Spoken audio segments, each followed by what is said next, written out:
परिवर्तनों को, क्योंकि मन कभी नहीं रुकने वाला है, मन कभी रुकने वाला नहीं है। जिस दिन मन रुक जाएगा उस दिन शरीर खत्म हो जाएगा। मन तो चलते ही रहना है, लेकिन चलायमान कहाँ रहे, हमको कहाँ विचरण करना चाहिए, कहाँ नहीं विचरण करना चाहिए, महत्वपूर्ण ये बात है।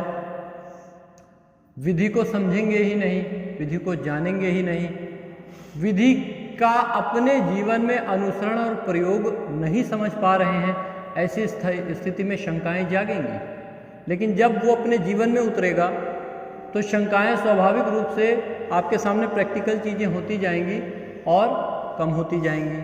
दूसरी बात, जब हम सांसों पे थे, अब आपको करना क्या है कि सांस पे आए फिर हटे, सांस पे आए फिर हटे, फिर गया मन फिर हटा, तो बड़ा चंचल है। तो दाहिनी नासिका से आ रही है सांस, अभी नए साधक हैं, दाहिनी से आ रही या बाईं से आ रही, मुझे नहीं मालूम हो रहा है, तो अपने सत्य पे मुझे अभी ठीक ठीक मालूम नहीं हो पा रहा है, सांस आ रही है जा रही है, मेरा सत्य यही है। उसके लिए बेचैनी नहीं। पहले आपने देखा 16 दिन 15 दिन 20 दिन जो हमने काम किया, जो पुराने साधक हैं, जो डेडिकेशन से 3-4 घंटे भी लगे हैं, उनमें भी ये परिवर्तन होगा कि पहले जो मन भागता था वो अब जब हम काम कर रहे हैं तो बस बेचैनी नहीं, काम कर रहे हैं तो थोड़ा सा अंदर की चीज़ें उपटेंगी, ऊपर आएंगी, उसको आप आगे चल के समझेंगे, बेहतर ढंग से समझेंगे। लेकिन उसमें बेचैनी नहीं, मन भटक गया, ध्यान आएगा तो जो बहुत अच्छा काम कर रहे हैं वो देख रहे हैं कि जो पहले मन भटक गया वो अपने आप अब सांस पे आ जा रहा है वापस। फिर मन भटक गया, व्याकुल नहीं, कोई परेशानी है, कोई दिक्कत है, कोई चक्कर सा है, कोई धूमन सी है, कोई पेट में जलन सी है, तो इसको समझिए बाहर के जो स्विचेस हमें सिंबलाइज कर रहे थे कि अंदर का सिस्टम गड़बड़ है, अब अंदर के सिस्टम में कुछ हलचल चालू हो गई। लेकिन हर व्यक्ति को ये समझ लेना चाहिए कि मुझे अपने दुखों और रोगों से छुटकारा दिलाने वाला कौन है। आप जरा ध्यान से देखिए, अगर आपको लगता है आपकी सारी चीज़ें करने धरने से जीवन मुक्त या रोगों से मुक्त हुए, ऐसा तो कुछ नहीं हुआ, आधी से ज़्यादा उम्र गुजर गई, ऐसा तो कुछ नहीं हुआ। लेकिन ऐसा तो कुछ अब होना शुरू हुआ जो हमारे जीवन में कुछ ही दिनों में परिवर्तन लाया।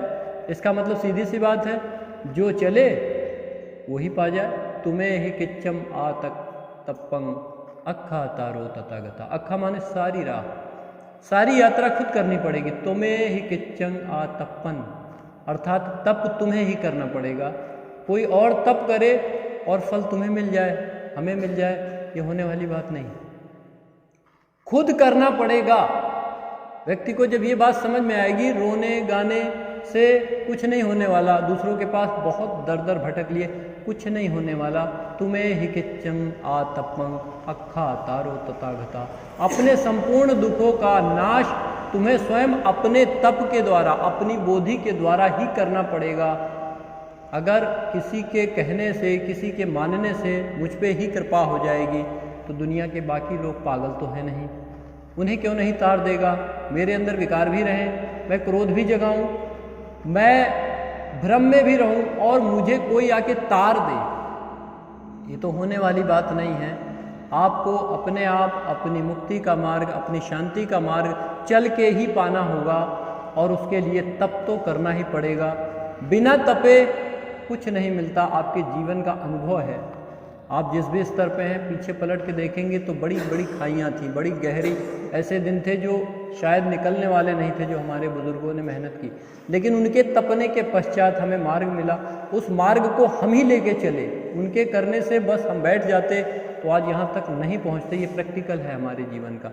उसी प्रकार मार्ग मिला है तो चलना स्वयं ही पड़ेगा, चलना स्वयं ही पड़ेगा।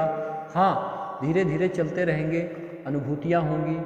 कभी कभी अनुभूतियाँ बहुत अद्भुत भी हो सकती हैं, जैसे किसी का मन शंकाओं में जाए, कभी कभी प्रकाश दिखेगा, आपको अचानक से प्रकाश दिखेगा, आंखें बंद हैं और प्रकाश ही प्रकाश, कभी हरि अनंत प्रकाश की किरणें आएंगी। ठीक है, दर्शन कीजिए, उसका आनंद लीजिए। कभी कभी ऐसा लगेगा कोई साधक, अभी नहीं, आगे चल के अवस्था आएगी, बादलों का अनुभव, आसमान का अनुभव, उसके ऊपर का अनुभव, ये क्यों होता है? इसके भी कारण हैं। बादल का मतलब है हमारा बरसात आई, बादल आसमान में आए, बादल में आसमान आसमान में बादल आने का आशय यही है, आसमान साफ नहीं दिख रहा है। तो ये बादलों का जो झंझावात है, ये हमारे भीतर ये विकारों के रूप में, हमारे ऊपर भी बादल हैं, जो ऊपर है वही हमारे भीतर है। जब हम बादल साफ करना शुरू करेंगे तो जातक की अवस्था ऐसी आएगी, विकार दूर होंगे। तो ध्यान में बैठा, समाधि लग गई, निर्मल चित्त हो गया। जब निर्मल चित्त की चेतनता से आप बादल को देखेंगे तो आप अपने स्थान पर रहेंगे कि मैं हूँ यहाँ पे, लेकिन मुझे बादलों के दर्शन क्यों हो रहे हैं। आपको हटते हुए दिखेंगे झीमे झीमे बादल, बड़े बड़े बादल, पहले मोटे मोटे काले काले विचारों के बादल हटे, वही बादल आसमान में है जो हमारे दिमाग में 24 घंटा वही बादल का रूप है, उसी में हम 24 घंटे सशंकित होते रहते हैं। बादल से ऊपर उठेंगे, मोटे मोटे विकार दूर हुए, मोटे मोटे विकार दूर हुए। फिर आप देखेंगे बड़े बड़े विचार तो खत्म होते जा रहे हैं, लेकिन अभी झीमे झीमे छोटे छोटे बादल बचे हुए हैं, लेकिन आसमान भी दिखने लगा, नीला आसमान, और सूरज भी थोड़ा सा चमक गया। तो विचारों की श्रृंखला टूटी तो छोटे छोटे विकार हमारे भीतर रह गए। तो रह गए ना, थोड़े थोड़े रोग भी रह गए, लेकिन अब क्या हुआ, प्रकाश मालूम होने लगा कि यहाँ प्रकाश दिख रहा है, यहाँ सूर्य है, प्रकाश दिखने लगा।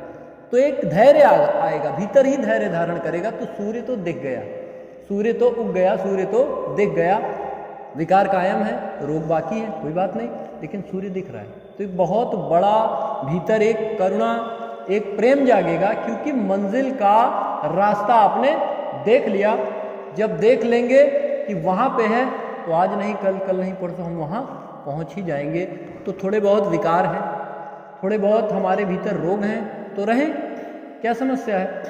उनको रहते हुए भी हमें प्रकाश मालूम होने लगा। जब शरीर रहते ही ये प्रकाश दिखने लगे, ये आपको दिखने लगे कि प्रकाश तो अब दिख रहा है, तो ये आपका अनुभव है, कोई कोरी बात नहीं है। आपके अपने अनुभव से आपने जान लिया प्रकाश तो दिख रहा है, और जैसे ही प्रकाश दिखेगा वैसे ही आपका भटकाव समाप्त हो जाएगा। तो इस बात को ध्यान में रखते हुए, तुम्हें ही किच्चंग आतप्पं, बुद्ध ने कहा है, तुम्हें ही किच्चंग, पाली भाषा है, श्रावस्ती कपिल वस्तु उधर बोली जाती है, तुम्हें ही किच्चंग आतप्पं, तुम्हें स्वयं किच्चंग आतप्पं जाकर तप करना पड़ेगा। अखा तारो तथा गथा, एक एक कदम को तुमने जो जंगल बोए हैं वो तुम्हें जाके साफ करने पड़ेंगे।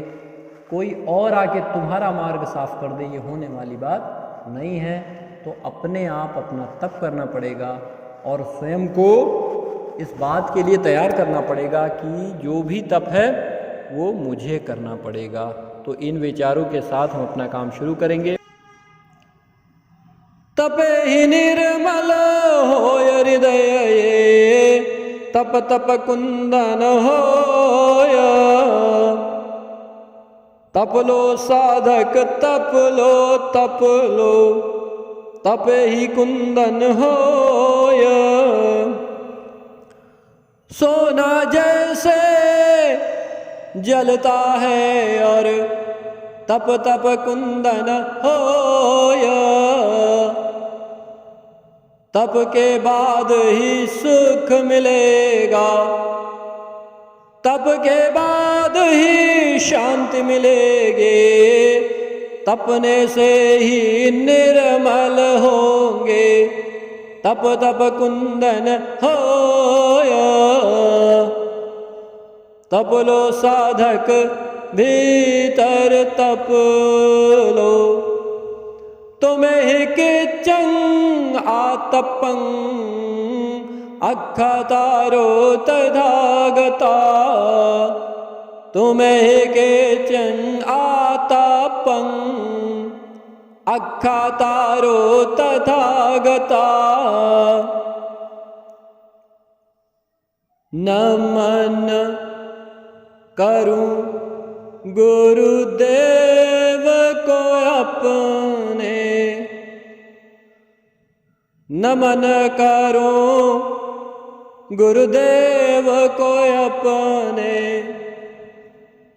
चरणन शीश झुकायर साधक, नमन करो गुरुदेव को अपने, चरणन शीश झुकाए रे साधक, अहंकार से मुक्त किया है, अहंकार से मुक्त किया है। राग द्वेष की तृष्णा तोड़े, अहंकार से मुक्त किया है।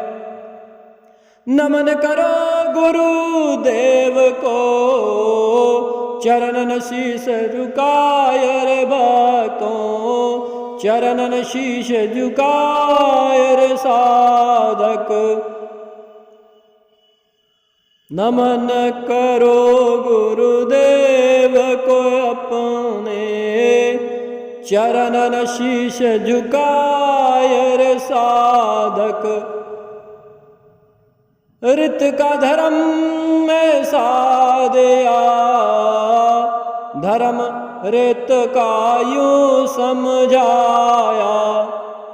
क्या प्रकृति है उसे हिलाया, ऋत को अपने समझो साधक, ऋत को अपने जानो साधक।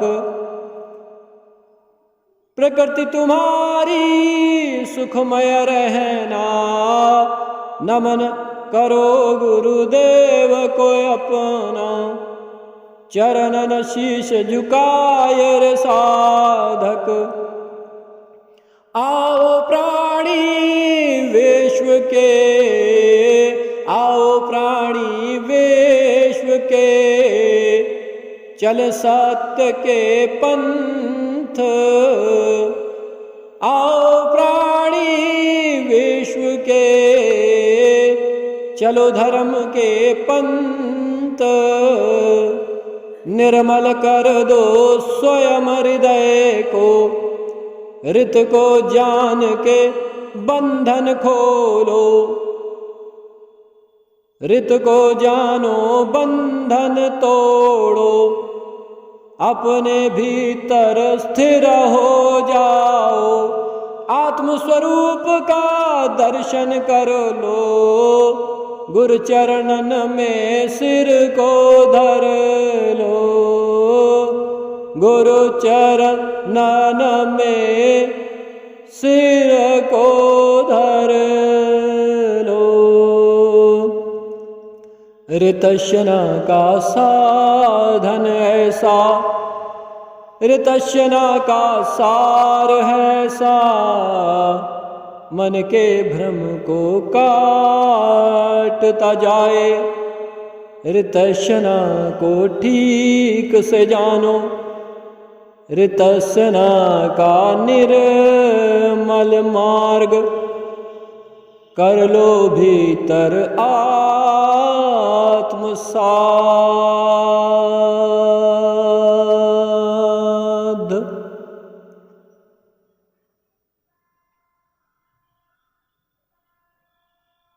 सब पापस्य एकर्णम कुशलस्य उपसंपदा, सचित्त पर्योदपना एतन बुद्धो न शासना, एतन बुद्धो न शासना।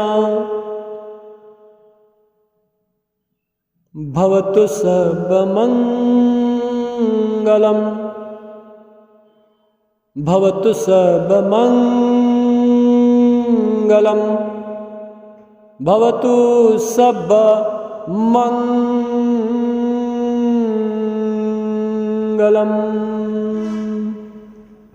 साधु साधु साधु।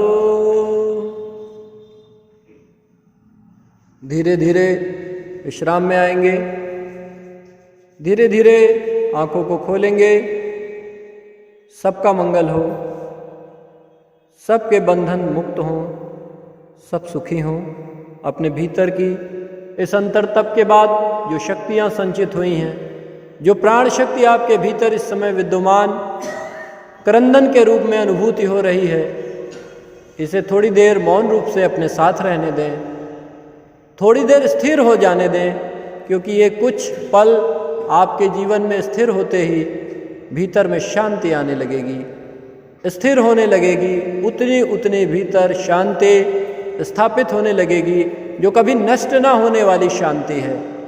एक कदम चले तो एक कदम मंजिल के नज़दीक, 2 कदम, 10 कदम, 100 कदम, 1000 कदम, और एक एक कदम जिसने साध लिया उसने तो मंजिल को पा ही लिया।